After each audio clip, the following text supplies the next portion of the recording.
अच्छा सिर्फ 3 चीज़ां तुसें दस्सियां न साढ़े नाज़रीन नूं जेह्ड़ा बंदा अपनी जोड़ ताकत इंप्रूव करना चांह्दा है। या कोई ऐसी 3 चीज़ां केह् करै इकन इंप्रूव कर सकदा? मतलब तकड़ा किमें रह सकदा?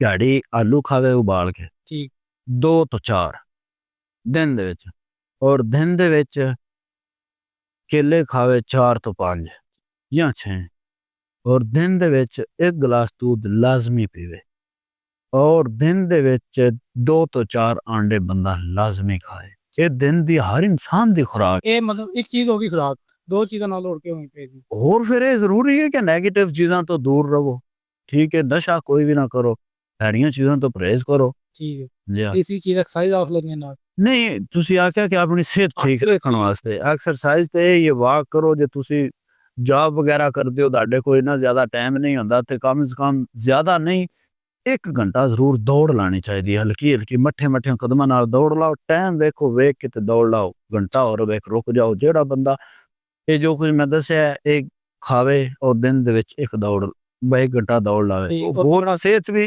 ठीक ते तकड़ा भी रह सकदा। ठीक है।